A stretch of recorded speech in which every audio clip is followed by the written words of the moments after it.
All right, you got me now? There we go. All right, that could be why. That could be why. I don't know. This is all the fun of it all. The fun of a live show. Here we go. You got me now. You should have me now, right? You have me now. I hope you have me now. Okay, well, I see things happening. I see things going.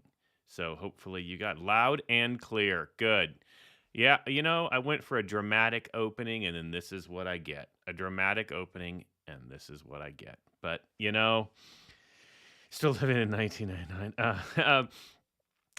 So my gosh. Well, it's good because I came in saying happy Tuesday and we now know that it's actually Wednesday. But, when you have a holiday on a Monday, it throws off the week. But we are here, we are live, and oh boy, it's always good, everybody. It is always good to see everyone. It's good to see the chat going this morning. I know this is a crazy time for everybody, but we are on episode 83.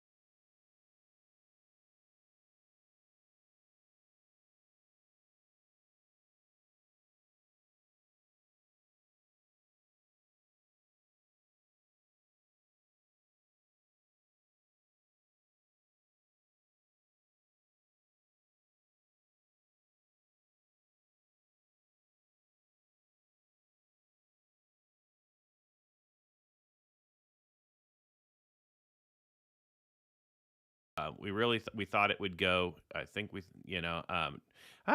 this audio is going to kill me. Here we go. All right, I'm back. I think you lost me and now I'm back. All right.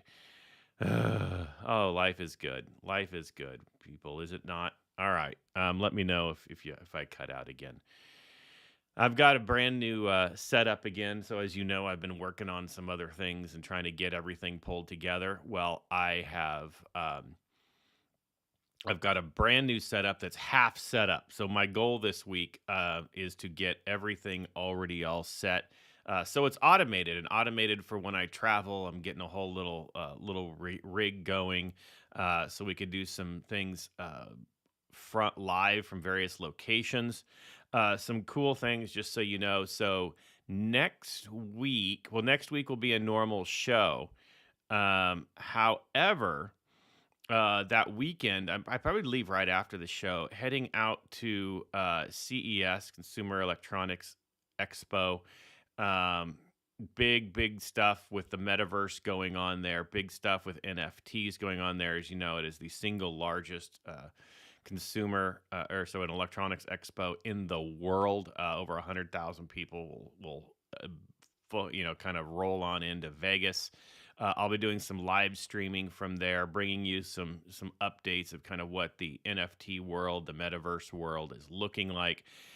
Most of these brands you're going to see, it's not just the people you haven't heard of. It's not just startups. You're going to see, I've got a few teasers. I can't give them out because I have a press pass, but let me just say some major name brands of like display manufacturers are going to be releasing to the public things like and you've seen some teasing displays to hang on your wall that will show your NFTs, things that you can do in your car. There's going to be some metaverse things with education, which is kind of why I'm also heading out, and I'll see how, get a good idea of how Poodle fits in with all of that. So what's interesting, and this is going to roll into my predictions area here, is how everybody seems to uh, you know be on the everything is dead, NFTs are dead, metaverse is dead, crypto is dead, and that's what the world is telling you. But yet, and I was like, okay, well, what is CES going to do? And the thing that you have to understand about CES is it's kind of like if you think about when you've ever gone to a car show, half the stuff is, stuff that you can kind of see now, and half the stuff is stuff that uh, that you will never see, vaporware, right? Like the just, concept cars. Well, CES is very similar. Yet, what you want to see is when you kind of back room at CES, and there's the startups, the Chinese startups, those companies that are looking for something crazy. Well, they're not really there to build and sell. They're there to get acquired. They're there to have a major manufacturer go and like a little piece of technology so that they acquire the company and then bring it into what they're doing. So, and what you typically see is a lot of the back wall stuff really does become mainstream about 3 years after it's shown. And then the things that we take for granted now um, just become part of normal way of working. I mean, so for example, think about when you got a car and it used to be that, navigation was an upgrade you had to pay for. Now you have either integrated, navigation, or you just use CarPlay, right, on your phone, and you just plug in USB to your phone and your screen takes over and you have that ability, right? Those are things that, just 3 years ago we're not accustomed to. Those were not the norm, but yet now they are, right?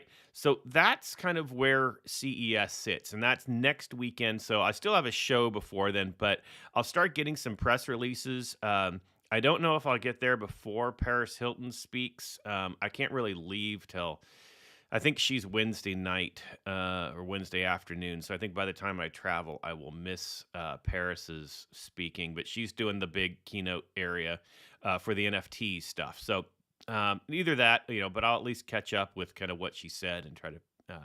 I'm sure it'll be in the press area. So anyway, that will be interesting to see and kind of how that goes. So why am I talking about that? Because I think it goes toward. What we see for the future. I think it goes toward what we can expect as we move forward, right? As we kind of move into the next phase of, of crypto and what we're doing, because it is a teller. It is a teller of what happens. So, chat test. Yes, you've got it. You are in there. You're testing. So before I get into my 2023 predictions, I want to put this in comparison. So what I see this next week at CES, again, will be a good tell for what I'll likely see, or we all will likely see in 3 years. So I'm going to definitely look at metaverse, NFT, look at integration with normal life. But then let's also back up 3 years. So I read an article yesterday that was actually interesting. I forget where I found it. It was either on Twitter or LinkedIn. It may have come across a newsletter I subscribe. I don't remember. But anyway, the article was about what if you put $100 into Dogecoin on the day that Elon first tweeted about it.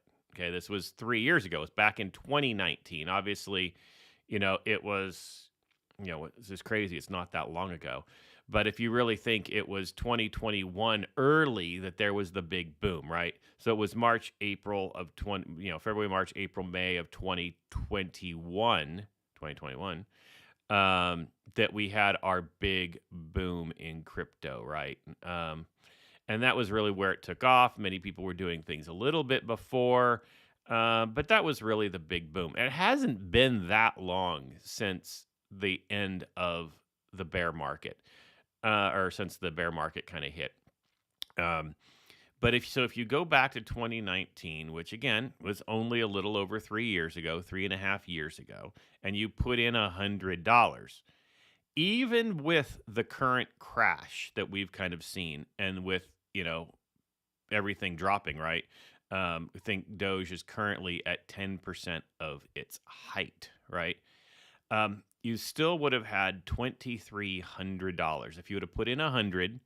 You would still have 2,300. All right, granted, at the height, with when it didn't have an extra, when it was at 70 cents as opposed to 7 cents, you would have had $20,000, right? If you would have sold it at that point. Most people didn't, because again, once it's going up, you think it's going to continue to go up.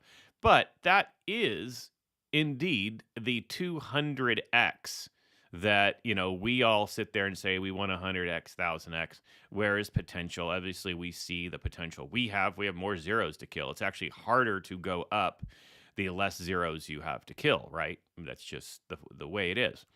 So if you look back 3 years ago, when the very first tweeting about how Doge and how Bitcoin could be used for real utility, could become a brand and a product, not just a crypto, right? What we saw was got identities of their own. Um, you would actually be well into profit, and you would have had a lot of profit, in fact. Um, and so now we look this into yeah, absolutely discretionary income. That's where I'm getting to there, Sasha. Now let's fast forward. What also was happening in 2019? That was the pre-boom of the housing market, right? That's where had just, again, bears and bulls are cyclical, right? Bears and bulls are cyclical. And so what we started to see was the rise up at that point. We saw a testing, and now we were on the downside. For the last couple of weeks, I've been talking about how we're in a stale market now. In other words, the next bull market is coming. And how do we know that? History tells us you are not going to live outside of very, very, very few. Hey, Scott, good to see you. Very few. I don't know what the word I'm looking at. Exceptions like the Great Depression or world wars. Well, look at this. We happen to be in a war right now, or at least the world is witnessing a war, whether we are active in it or it. But it is impacting the economy. So outside of a few things like a Great Depression, typically, bulls and bears are cyclical. What we see that bears typically last a little under a year, bulls last a little over 2 years, right? So 2.5 years for a bull market, a little under a year for a bear market, and the transition time between the two. So what I call a stale market, when you're at the bottom of a bear getting ready to go up. The bottom typically lasts longer because there's more distrust, there's less discretionary income. People are still trying to fight to pay their bills. And then when you get to the top of a bull market, it actually is a lot quicker of a return out because people take profits, FOMO, those types of things, sell off, and so you can drop faster than you go up. So that said, what we start to see is what we're in right now. And this is where I'm going to give you my prediction for 2023. My prediction. So first off, we are in a stale market. Well, in other words, we are in a recovery mode. We do see that the housing market is actually starting to pick back up. I mean, I think that we're going to start to see in March a lot of housing start to pick back up, even with the interest rates. We are turning into a renter's market, and what's going to happen is renters are going to start to revolt. It happens all the time, and we might get a decent housing market coming in the spring. If that happens, that means people will have consolidated bills. They will get rid of some of the debt that they've had. Now, granted, yes, if you roll it into a mortgage, you're just kicking it down the line. Okay, a whole different story. But it is a telling factor. Christmas numbers, spending numbers. I had guessed this last year to talk about, reflecting. I guessed that we would get a decent amount of spending for Christmas, and we did. We actually saw people start to invest in gifts. Again, different. They were not necessarily fluke spending. They were giving people things they needed. But that's okay. The fact is people did spend money. People did start to gather. And the economy did start to see a positive impact over the holidays. That's what we wanted. That's the sign that people are ready to start getting out there. Now, so we need the weather to turn. We've had conversations when we thought we would get out of this February, March, April. We as a token agreed that we'll be out in March. Sure. We just need the weather to change. Okay. Because when the weather changes, you're going to start to see, again, travel hit. You'll start to see people wanting to get out. Normally, people spend more when they can travel, when they can get out, when the weather is good. And I think that will show the bear market now. Like I said, traditionally a bear market is just under a year, just under a year. Well, this one has now lasted for just over a year, and even pushing into February, March, April of next year. This would be one of the longest bear markets that we've ever seen. That doesn't go into, and again, it's coupled with a recession, which is natural. Again, you don't always get recessions. It takes 2 quarters for a recession to happen. We are in one. We might even see 3 quarters. Um, and so that's what we see 3 quarters. So we're coming out. So that being said, this long bear market is positive, right? And we know that they typically only last so long. And so the longer this one goes, the more likely it is that it's coming to an end, right? That's just logic. So I think I'm going to stick with my prediction of March, April. Again, yes, US was destroyed. Um, in weather, I think again, it's just a matter of when this goes away, when people want to start spending. Obviously, the United States is the single largest economy that impacts consumer spending. Again, there's a reason CES happens in Las Vegas and not any other place in the world, because they know that the US market drives, especially US discretionary spending, drives so much of the world and the world's economy, just the way it is. So that being said, what will that look like? Does that mean we'll have another amazing March and April like we did in 2021? No, I don't think so. But I do, yes, tax refunds in April. I do believe that we are going to have an amazing summer. I think that we're going to have a crypto boom that will start to hit in about May of this year. I think it's just going to take people to get out. I think we're starting to move out.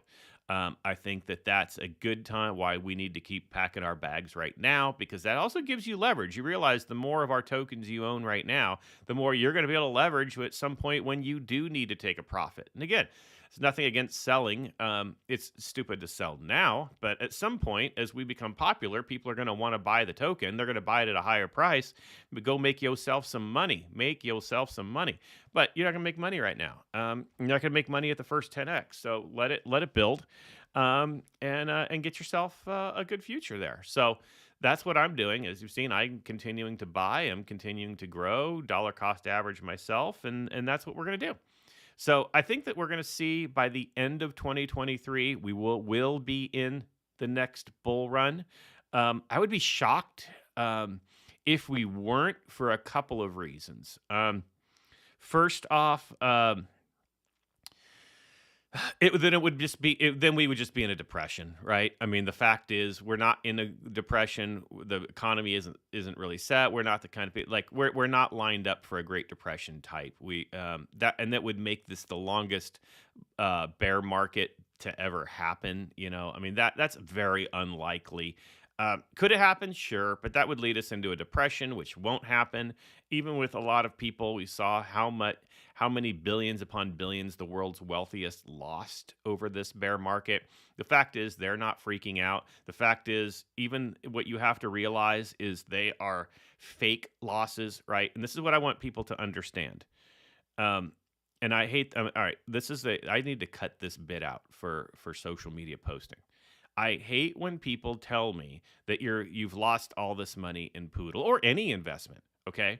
If you did not sell your tokens, you did not lose anything.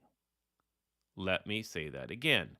If you did not sell your tokens, you did not lose anything, okay? Because they will continue to go in value as the market goes up, right? Again, there are only so many tokens. In fact, we're a deflationary token. We've talked about that. I could probably recap that in a future episode for people. But we're a deflationary token. There's only a limited supply. There's only so much. So when the more popular we get, the more people want it, the more you can choose to sell it for, okay? That is how this works. So, you only lost money if you sold your tokens while they were down. That was it, right? The more tokens you have, the more we control the supply, the better off we are. All right, that's pretty much how it works. So if you look at the world's billionaires and they say you see articles come out how the wealthiest billionaires are down just as much as us, right? They're down, where you've had people who were worth, 100 billion are now worth 10 billion. I mean, I know, sad to be them, right? But if you see that, what you have to realize is they didn't sell. Their value is in the assets they own. It's in the stocks that they own, what they have leveraged to continue to purchase, because they acquired debt to purchase more assets. So the assets might be down, but when we get to a bull market again, the value of the assets goes back up and they will gain all that money back. So they're not realized losses because they didn't sell anything. They just hold it, just like we're saying to hold it, right? This is what happens. So it's interesting how we as crypto people have to tell people hold, hold, hold, hold. It's because, I hate to say this, the average investor is stupid. The average investor does not understand how the wealthy get wealthy, right? The wealthy do not sell what they have. They hold on to it through the bear market because they know the next bull market is always higher and reaches a further height than the previous. So that is it. And so, yeah, there is a point here. I can argue you can write it off what you sell, you lost. Yeah, there is fact. If you do need write-offs, sure. But again, if you're leveraging, you're using, again, the wealthy use debt to purchase. I'm not telling you to go get into debt to buy tokens. Definitely don't do that. But that is how they do it. And so, that's one of the things that I'll say is, okay, back to, I think the market will go. I think it would be really weird if we were not in a bull market by the end of 2023. And again, that's a bull market that will last on average 2.5 years. And so if you think about where the value is going to go, let's now fast forward 3 years. This is why I'm excited about CES next week. I'm going to see where the world in NFTs, crypto, and metaverse is going, and we'll see where blockchain is going. And then by the end of that next bull run, so if you figure, let's say our bull run starts the middle of this year, it runs for 2.5 years. We're looking at 3 years for the next bull run. The things that we're seeing that are future technologies will be mainstream at that point. Those are the things that we want to align with, right? Those are the things that I'm going to come back. And when we come back as a token, I'm gonna share with the admins and share with you all the things that I'm seeing, and those are the types of projects we want to get involved in because we know they are going to end up being there. So it's the long game. Right? We've always said this is a long game. Remember that even as I'm talking about a 3-year plan, we still have our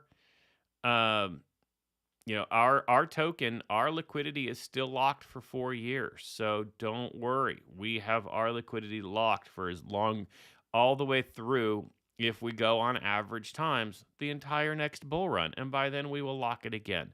So we are probably the safest token you can get into right now if you are looking for a very good profit by the end of the next bull run.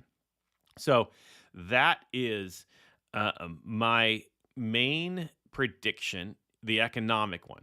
Now, let's talk about the other thing. Let's talk about NFTs, metaverse. So I do believe the economic recovery is going to happen by the end of next year. By the way, I don't think that's really not far-fetched. Okay. Again, there's supply chain. There's other things that are impacting world government, the world economy. But, I think we'll get there. NFTs and metaverse.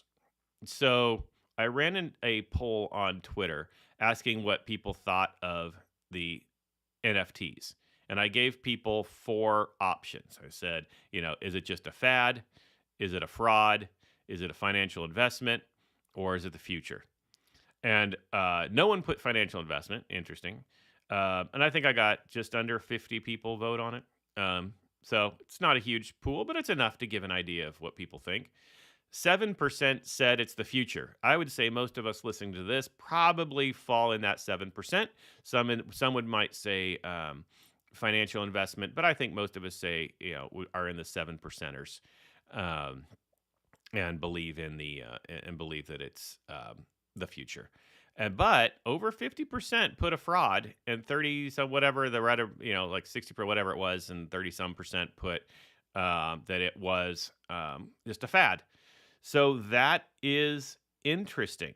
That is interesting that a huge percent said that it was a fraud. Why? Because they were just looking at it as people trying to make graphics and sell graphics. What they don't understand is the purpose of an NFT. And this is where we have to go through. Now, NFTs became popular because they were digital art. Now, this is my prediction for 2023. NFTs will be popular, but they'll become popular for their utility. They'll become popular for their utility.